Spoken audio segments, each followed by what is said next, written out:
Okay, ladies and gentlemen, we've gone through about, I want to say, maybe 10 breakdowns today in personalized podcasts, but I feel like we need a little jolt in our energy, so we're going to go live, okay? We're going to go through, we're going to look at about 5-6 dynasty teams, break them down, look at different league formats, how we should be optimizing for our formats, and then obviously identifying some buy and sell candidates. But before we get into it, you better be dropping a like on this. You already know. We just hit 27,000 subscribers. I didn't even think 27,000 people played Dynasty Fantasy Football. So if you're playing Dynasty, I'm assuming you're already subscribed to the channel. And if you play Dynasty Fantasy Football, I can guarantee you will love flogfantasy.com. All of your favorite Dynasty creators are there. And with one purchase, with promo code FLOG, you're going to get everybody's rankings, articles, live streams, videos, everything you see there, 30% off with promo code FLOG. And also with the Mother Flocker package and promo code FLOG in particular, that's how you get your Dynasty team broken down on this live stream or in that personalized podcast that I'll send you through that DM. But I think that should be about it for the intro. Let's go ahead. Let's get this bad boy started. Let's pull up Mark's team here. Thank you, Mark, my friend, for being a member of the flock, of course. I will be very happy to get into this team. Really sorry that it's taken us this long to do so. We were moving last week, still playing catch up on everything. Usually it only takes us a day or two to get to these teams, but like we said, we've been playing a little catch up here. But it says 12-team half PPR, one quarterback, start 7. Not sure how to feel about this team. Any advice would be helpful. Thank you. Feel free to use on YouTube. Thank you, my friend. And first off, before we look into the players themselves, we're going to do what we always do. League format is probably the most important thing in Dynasty Fantasy Football. So if we're looking at the scoring here, not too much to discuss. It's half PPR, 4-point passing touchdown league, not looking at team defense, not looking at kicker, don't really care. So scoring's very standard, but how we should be optimizing for this format in particular is going ahead and looking at the amount of offensive starters that we have. This is like a super shallow redraft league here. We're starting one quarterback, 2 running backs, 2 wide receivers, a tight end, and a flex. Now, I don't mean to be rude, but if we're looking at a lot of players that we initially see right off the jump here, if we're looking at someone like maybe Deontay Johnson in that 12-team start 11 league, start 10 league, yeah, he's going to be someone we start each and every week. But if you're playing in a dynasty league where you only start 7 players and Deontay Johnson is someone you're having to rely on as a weekly starter, I am sorry, we just don't really have a high enough ceiling in my mind to make a real difference. There are going to be other teams in the league that actually have studs to put in that starting lineup where I don't really want to have to rely on starting someone like Deontay Johnson outside of a few bye week starts. Okay, so in this format in particular, if you're starting only 3 total wide receivers at the maximum, assuming we're not putting a running back in that flex spot, players like Deontay Johnson, Brandon Ayuk, Hollywood Brown, those wide receiver 3 type options, they're really not valuable in my mind. But let's go position by position here. Justin Fields, it's a 1 quarterback format. It's start 7. In my mind, this is the perfect spot to have him. With Justin Fields, I think he has an incredibly low ceiling over the next few years. Full transparency, we say this all the time. We get hate for it all the time. I mean, the Chicago Bears were the worst passing offense in modern history last year. They just earned the #1 overall pick. I think it is a possibility that the Chicago Bears are bad again next year and that they either earn a top 5 pick themselves or they get it from the Carolina Panthers and they go invest into a quarterback in next year's draft. I think that is a possibility, but it is also a possibility that the Chicago Bears have actually made very good moves this offseason. They're actually putting talent around Justin Fields, and he could potentially be the #1 overall quarterback in fantasy with his rushing upside. So I think he's a player with an incredibly low floor, an incredibly high ceiling. And where do we want a player like that? In this 1 quarterback league, because it's always easy to find a QB starter, but what is difficult is to find someone that has that true elite level ceiling, which Justin Fields has. My mind, perfect guy for the format. Now, going over to what we have on the bench, we have Deshaun Watson, we have Geno Smith. I mean, with Deshaun Watson, most guaranteed money in NFL history. We know he's going to be a starter for a very long time, so not too much at all to worry about the quarterback position. I think we are in a phenomenal spot in general. Now, going over to running back, we're going to be rolling with Javonte Williams, J.K. Dobbins, Cam Akers in the starting lineup. Then down there on the bench, we have pretty much Alexander Mattison. Now, one thing I want to point out is this is a team that just earned the #1 overall pick. So if we just earned that #1 overall pick, I mean, hell, we are going to be bringing in Bijan Robinson as our running back 1. And then at that point, if we have Javonte, Dobbins, Akers all fighting it out for our running back 2 spot, I mean, all young, talented running backs that have wide ranges of outcomes. Like, I'm not going to lie, if Dobbins kind of is irrelevant this season, I'm not going to be too surprised.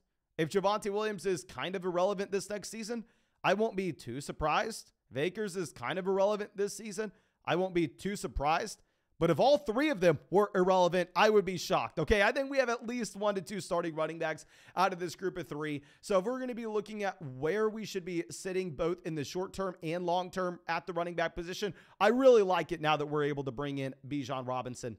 Now, going over to wide receiver, sitting with Devonta Smith, Deontay Johnson in the starting lineup. Like we said, Deontay, not necessarily someone we're looking at in this format, wanting to have to rely on. We don't really have anybody beyond this. Like we said, depth isn't that important, but definitely, I would like an elite level wide receiver if we would be able to bring them in. Like in this league in particular, however, wide receiver inherently is going to be devalued. It's a half PPR format. So half PPR, it's not like you for sure want a wide receiver in your flex spot like you would in a full PPR league. And to go along with this, like we said, at the very most, you could only start 3.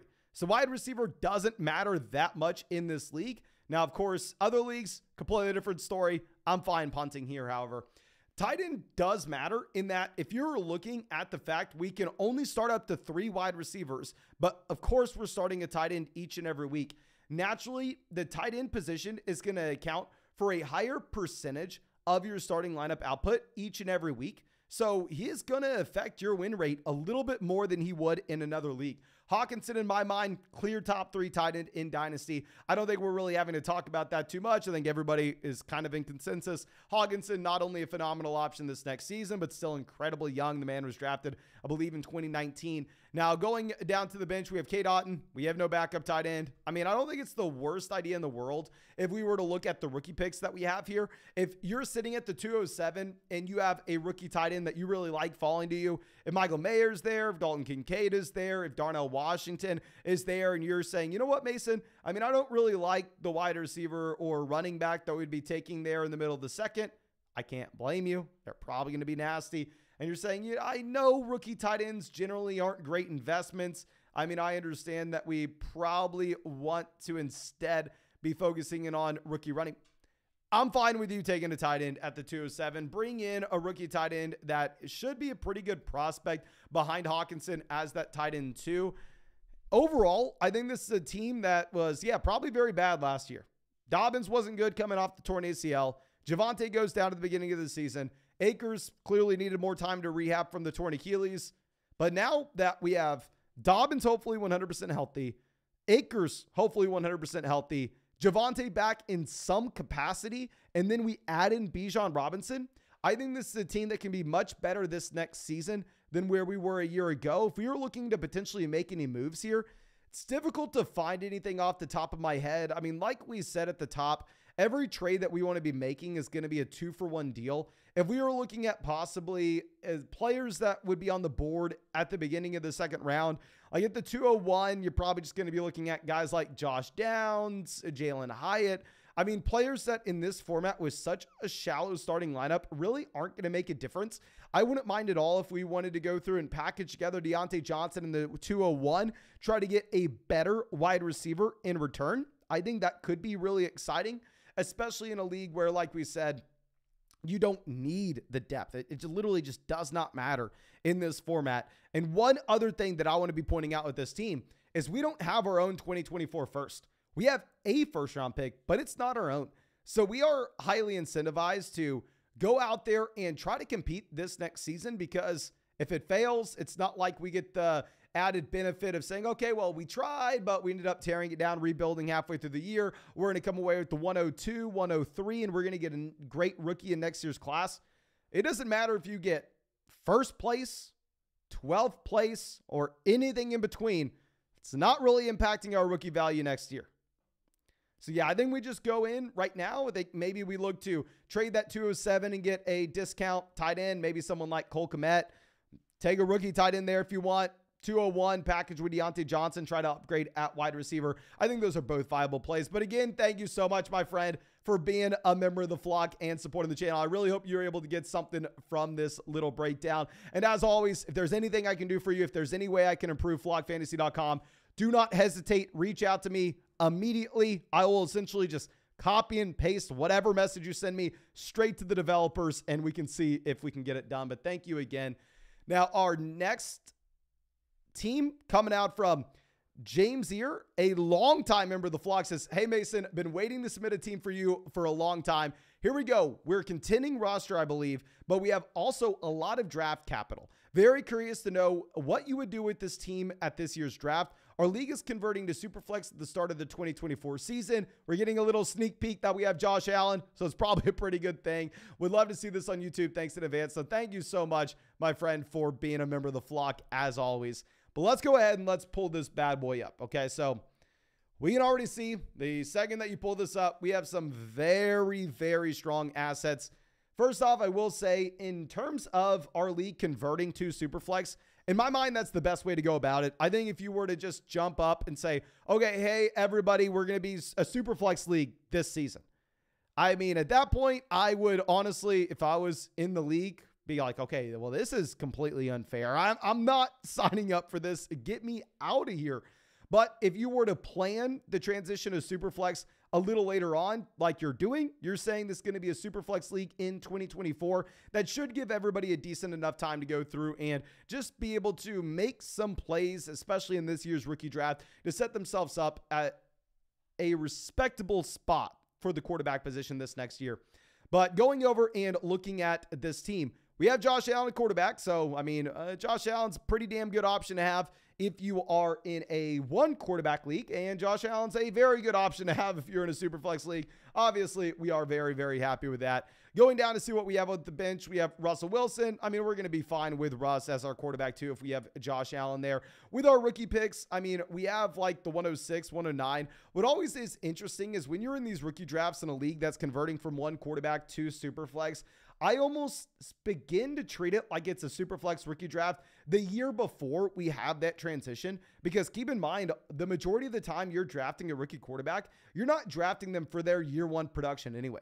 You're drafting them for what they're going to be in year 2, in year 3. So in reality, I mean, if we're sitting in there at the 106 and we have Bryce Young, we have CJ Stroud, we have Anthony Richardson fall to us, I'm very likely to say, yeah, I understand we can't start them this next year, but I'm probably going to go ahead and I'm probably going to take them anyway, because they're going to just gain so much value when we transition to Superflex next year. Now, going over to running back, rolling with Jonathan Taylor, J.K. Dobbins in the starting lineup. Now, down there on the bench, we have Alexander Madison, A.J. Dillon, Rashad White, Isaiah Pacheco. I mean, so we're sitting pretty at running back. Obviously, JT, a top 5 running back in Dynasty. I'd say Dobbins is a running back, too, that has upside. Obviously, not a high floor. But, I mean, with Dobbins, I really bought into him this past year. I think we made the mistake. I think he needed a little more time to actually recover from that torn knee. So if we're going to be looking at him 2 years removed from the torn ACL now, I think I am more comfortable in saying that Dobbins can be special like we thought he would be this past season. Now, if we're looking at Pacheco, Rashad White, Dillon, Alexander Madison, phenomenal running back depth. And in a league like this, I mean, where we are going through and we're starting a respectable amount of guys, we have 9 starters and it's a 1 quarterback format. I am fine building around the running back depth, unlike what we were talking about with the team previous to this.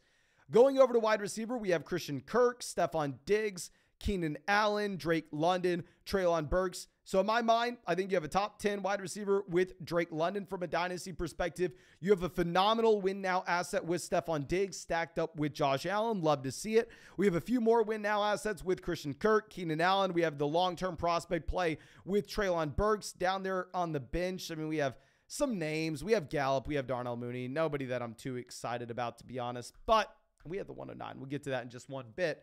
But looking overall at the wide receiver position, it's an interesting spot in that it seems like we are kind of stuck in the middle between rebuilding, contending, not necessarily knowing exactly where we are, exactly what the identity of this team is, which honestly, at this time of the year isn't a bad thing. I mean, obviously, we need to know once we get to say September, October, we have to go, okay, am I rebuilding or am I going to be pushing in to win right now? At that point, we need to make the decision.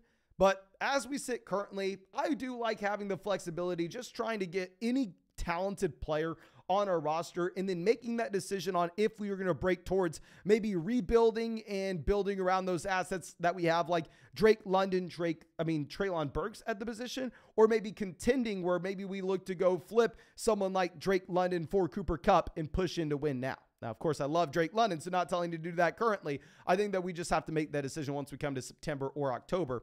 Now, tight end Mark Andrews, I think that you are in a very good spot. I understand that a lot of people are worried about Lamar Jackson leaving, and we talked about this in a live stream a few nights ago, so I don't want to talk about it too much again.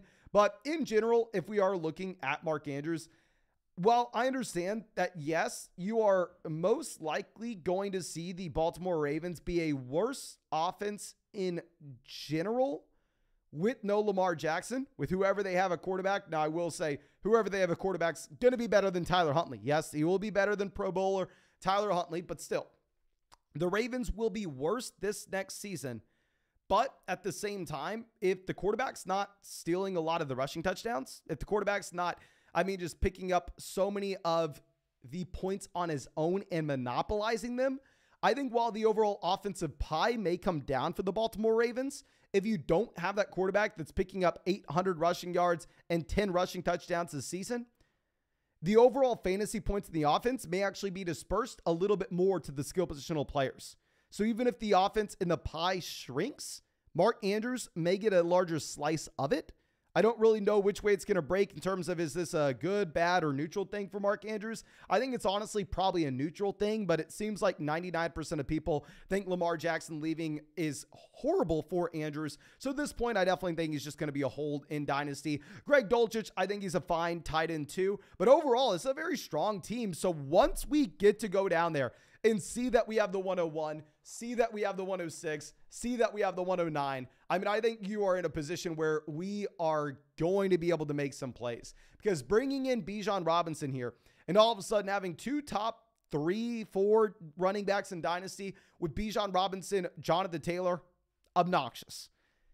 Then 106, as we discussed, if you get one of those top 3 quarterbacks in either Stroud, Young, or Richardson falling to you, even if this is a 1 quarterback league this year, with it converting to Superflex in 2024, I will still probably go ahead and I'll still probably pull the trigger on a quarterback at the 106. Now, because this isn't full-blown Superflex right now and we're ready to contend right now, I wouldn't take Will Levis at 6, to be honest. If Levis were to fall down to pick 9, then at that point, yeah, I'd probably go ahead. I'd probably take Will Levis, pick 9, but not necessarily something we have to push the envelope on it with 6. 9, I think we're going to be looking at one of Jordan Addison, Quentin Johnston. I'd love it if Quentin Johnston fell there. But if, say, Quentin Johnston goes 8, Levis goes 7, and then all of a sudden, you're sitting between Jordan Addison and a nasty landing spot, Zach Charbonnet in a very good one, I would understand if you wanted to go Charbonnet, but in reality, I think you're probably Quentin Johnston, Jordan Addison at the 109, and bringing in a player like that will make a serious difference as well. Being able to move maybe Treylon Burks down there to the bench, or maybe figure it out and just have 2 shots that we're able to hit on a wide receiver in that range for that second flex spot. Overall, I really love the team. In terms of making any trades in particular, very difficult to come up with anything. It's a great team. What the hell am I supposed to say? We even have an extra first-round pick next year. I'd say sit on our hands, continue to accumulate value as you've already done, and then maybe by the time October rolls around and we're in week 5 and we're sitting there going, okay, you know what? We're 4-1. This is a clear contending roster, but there's another team in the league that's going to be very difficult to beat. Maybe at that point, we go through and try to sell some of the young pieces, such as maybe Quentin Johnston that we got in this year's rookie draft, and go out there and try to get a veteran that is going to be able to help you this year. But that's not something we're worrying about currently. Of course, we want to keep the flexibility right now. But I think that should be it. Thank you again, my friend. I truly do appreciate you. Really hope that that was able to help you out in some way. Really hope that you have a great day as well. So we are going to skip by Boa Gaming's team here, as well as Ash Womama, just because I don't have the stream set up in a way that we can share their teams easily right now. I'm just going to have to get a personalized podcast to them, or maybe do them in the stream tomorrow. But we will skip over to Jeremy's team if I can pull this up easily. And yes, we can. Okay, perfect. So Jeremy, first off, thank you for being a member of the flock, my friend. Second off, let's go ahead and let's read this message before we actually pull this up. It's saying this is a 12-team Superflex PPR Titan Premium Start 12. Okay, so here, this is where we're building around wide receiver depth. If it is a 12-team league and you can start 12 guys, at that point, forget what I've been talking about with these shallow formats where the league we looked at the very top of this live stream was start 7, and we were saying, you know what? Studs and duds, studs and duds. Everything we're doing, we're trading 2 for 1 piece. I mean, we're trading 2 pieces to get 1 back. We're trading 3 pieces to get 1 back.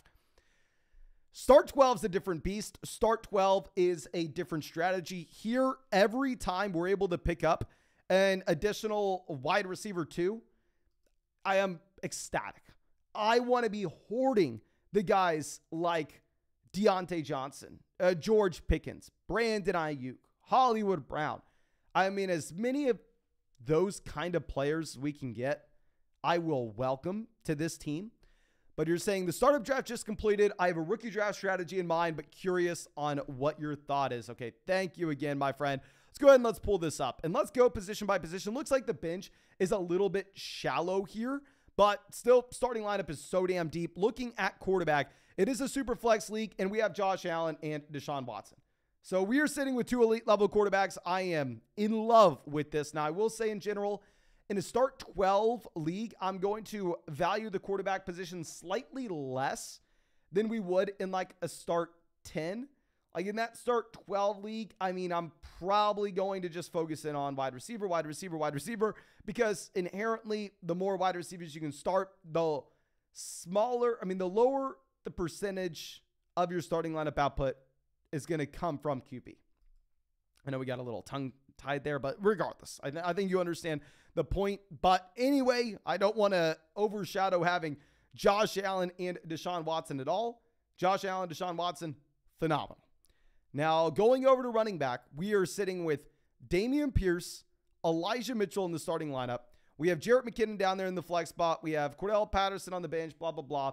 But currently, I mean, we are in love with what we have at RB. I will say at this point, I actually think Dameon Pierce is going from being an overrated fantasy football asset to a little undervalued, if I'm going to be completely honest. But still, regardless, we're bad at running back. I like Dameon Pierce where his current dynasty value is. Wide receiver, Diggs, Devonta Smith, Elijah Moore. Beyond that, we don't have anything. Yeah, we definitely have to build out the wide receiver depth. Tight end, we have Dallas Goedert. Honestly, I understand. I think you said this is a tight end premium league. But as we can start 12 guys, even in a tight end premium format, I would probably prefer us to go through and focus in on wide receiver. I understand that we're being boring. And honestly, I'd be willing to sell Dallas Goedert. Because even if the tight end position is getting an additional 0.5 point per reception, still they are going to account for a lower percentage of your starting lineup output on a week-to-week basis, and they are going to have less of an overall impact on your win rate.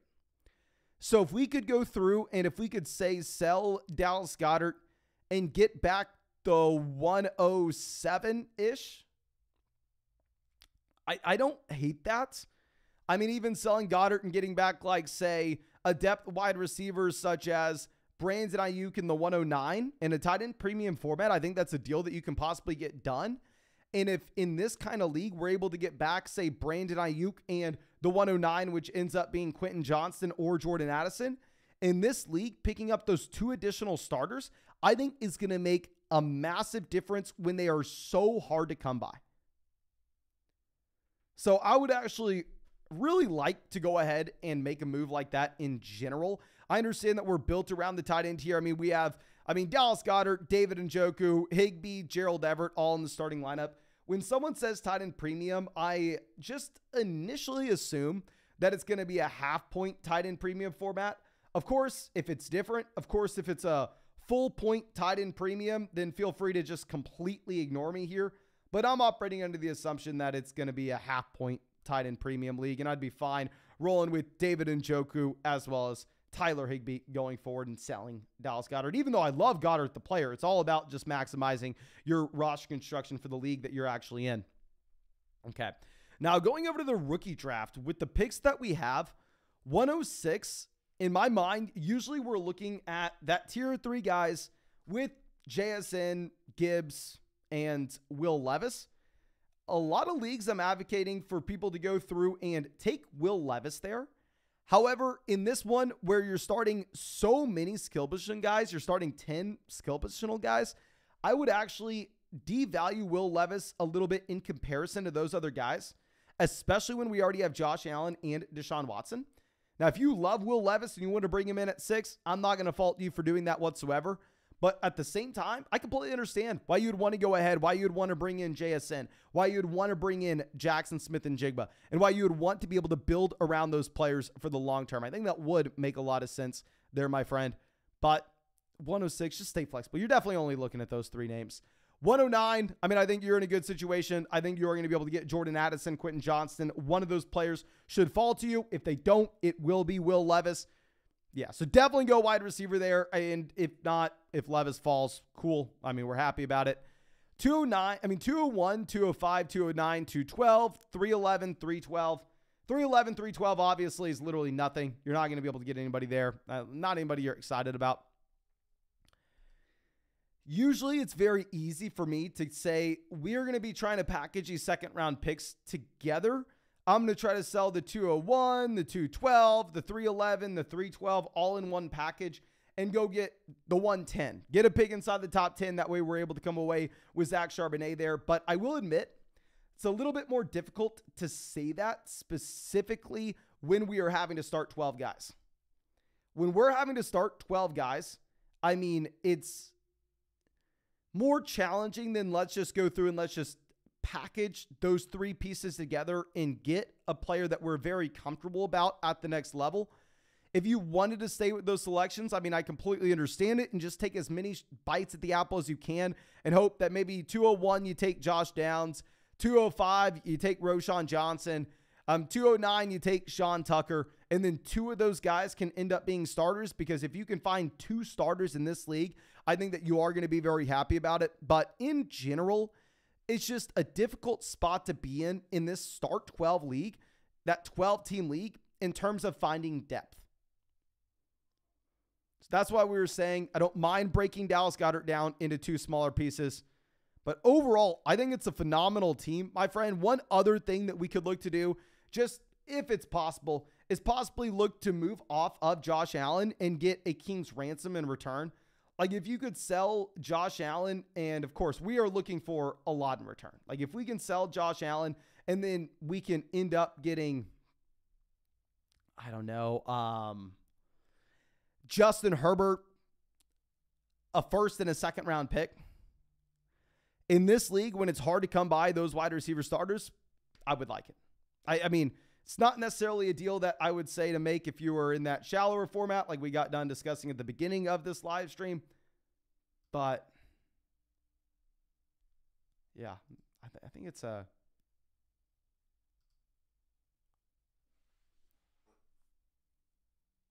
I think it's a tough thing to sell Josh Allen, but it's probably the right move here. Now, of course, thank you so much, my man, for being a member of the flock and supporting the channel. I really hope that this was able to help you out in some way. I really hope you're able to get something from this podcast. And as always, if there's anything I can ever do for you, please do not hesitate. Feel free to reach out to me immediately, and I'd be super happy to send any suggestions you especially have for flockfantasy.com over to the developers and see if we can get that done for you. But thank you again for everything. Now let's go over to Cool Hand Luke's team. Okay, so this is going to be an interesting team to look at, to say the least. Looks like we're playing on Yahoo here, my friend. And I'll say, first off, of course, thank you for being a member of the flock. Second off, my first league that I ever played on was Yahoo. One of my favorite fantasy football leagues I've ever played on was on Yahoo Fantasy Keeper League. But To be honest with you, of course, Sleeper does not sponsor this. If you're playing Dynasty, you got to transition this over to Sleeper. Like, trust me, I used to do the same thing, right? I used to be looking at Google Sheets saying, okay, this is the keeper that Team X has. This is the keeper Team Y has. These are the costs associated. Here's the pick. And it used to be all done through Google Sheets. Now that we have, a way to just go through, load it all in Sleeper, convert over to Sleeper. I think it will make your life a little bit better. And it'll probably boost the activity in your Dynasty League. But anyway, gonna be happy to look at this. It is a 10-team full PPR Superflex. We're taking Bijan at 1. But the 104, we are thinking JSN. What are your thoughts? Okay, so Superflex 10-team league. So in Superflex in general, my immediate lean is to always say, you know what? What I want to be doing is I want to go ahead and I want to grab a quarterback at 4. Superflex, you're thinking you're going to look at Stroud, Young, Richardson, 2 through 4. But at the same time, in a 10-team league, the supply and demand ratio of the quarterback position will be dramatically skewed, where you don't necessarily have an easy time selling quarterbacks. In that 12-team league, everybody's going to be able to have, on average, 2 to 3 starting quarterbacks. In a 10-team league, everybody's going to be able to have, on average, 3 to 4 starters. So I completely understand why you wouldn't want to go through and why you wouldn't want to take a quarterback at 4, given the fact it's a 10-team Superflex league. But let's go ahead and let's look into the team anyway. So as I pull this up, I'll say, with this being so shallow, I probably want to be taking a quarterback, even if we are loaded. We have Jalen Hurts. We have Trevor Lawrence, both of whom top 6 quarterbacks in Dynasty. Going down to the bench, we don't have a quarterback that we can look at or at least get excited about. We have Kenny Pickett, but in reality, I don't know if we're ever excited about Kenny Pickett as a QB3 in a 10-team league in particular. So at this 104 selection, I do think that it's a possibility for you to be able to take a quarterback. If Richardson goes to a situation that you really like and you want to take a swing with the ceiling that we have from a rushing standpoint, I probably would look to go ahead and do that. Going over to running back, we're sitting with Kenneth Walker. We are adding in Bijan Robinson. Remember that. Joe Mixon. And then beyond there, we have what? Ramondre Stevenson. Okay, so we're in a phenomenal situation if we have Walker, Bijan, and Ramondre. Kareem Hunt, Damian Harris is some depth, but depth doesn't matter too much. Like we discussed, this is a 10-team league. You're only going to be starting 2 running backs, 2 wide receivers, 2 flexes. If we're looking at the total number of starters in this league in general, if my napkin math is correct, I believe we're starting a total of, 1, 2, 3, 4, 5, 6, 7, 8, 9. 9 guys. So we're starting 90 total players across the entire league. So yeah, I think that, just trying to think about this in general. Yeah, we don't need any depth. Wide receiver, we have London, George Pickens, Ayuk, Rashad Bateman. So we have, a lot of names at wide receiver, but no top-end talent outside of Drake London. I think London is an elite level talent. The situation obviously is a different story. What we really need to see for this team, because we have both Drake London as well as Kyle Pitts, we really need to see a quarterback upgrade here. If we're able to get, I don't know who, Lamar Jackson over to Atlanta. If we were able to get a solid quarterback going to the Atlanta Falcons, I think Drake London and Kyle Pitts had the biggest discrepancy between talent and fantasy production of any pass catchers last year because the Atlanta Falcons were such a bad passing offense. Like, if you look at the Atlanta Falcons, they weren't the worst in the NFL last year. Obviously, Chicago was much worse. And honestly, it kind of skews everyone's perception of how bad the Atlanta Falcons were just because Chicago was horrendous. But the Atlanta Falcons over the past 10 years had the 3rd worst passing offense in the NFL from a volume perspective. So if that somehow, some way were to change, if somehow, some way they bring in a quarterback, they get Levis in the 1st round, and somehow Will Levis turns out to be good, this is a team that if we get that bump from London and Pitts at the same time, I think it could be dangerous if London is able to become that true top 10 wide receiver that I believe he has the talent to. Now, in terms of taking Jackson Smith and Jigba, I completely understand why we would look to do that, because JSN could easily be that top 10 wide receiver in fantasy, and we're not wanting to have to rely on Rashad Bateman-Ayuk, which obviously I would say Ramondre Stevenson's going to be in one of those spots almost regardless. But looking at the rookie picks that we're operating with, bringing in Bijan Robinson will put us in a very good position.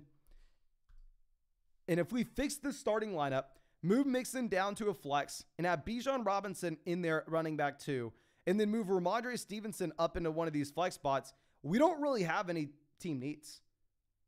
At that point, our wide receiver 2, we are choosing between Brandon Ayuk, Rashad Bateman, George Pickens each and every week. Which, I mean, I think that, and maybe throw in Elijah Moore into the mix. I think that's a running back 2 room that you can get by with when we have the elite quarterback production, when they take up such a high percentage of not only the starting lineup requirements, but obviously the starting lineup output on a week-to-week basis as well. So I really like the position we find ourselves in with this team.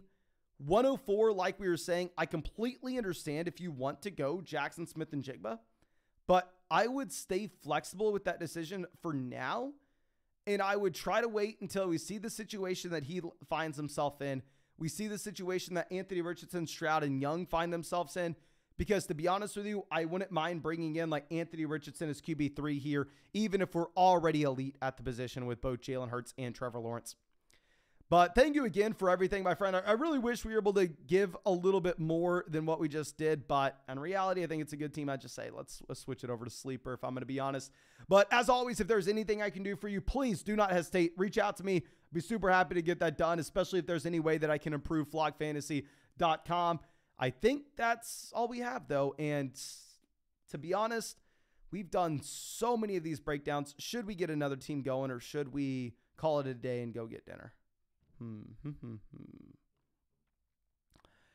I think we'll probably call it a day and go get dinner. My voice is definitely starting to hurt. Let's get dinner. We'll do some personalized podcasts later tonight, but I think that should be it again. Thank you so much for everybody coming out and hanging out with us. If you have not done so already, if you play Dynasty Fantasy Football, I can guarantee you are going to love flockfantasy.com. Go sign up with promo code FLOCK. Get access to all this awesome stuff and also get your team included in one of these breakdowns. I think that's it. I really do hope you have a great night. I really hope we get to see you with a video tomorrow. And yeah, thank you so much for everything.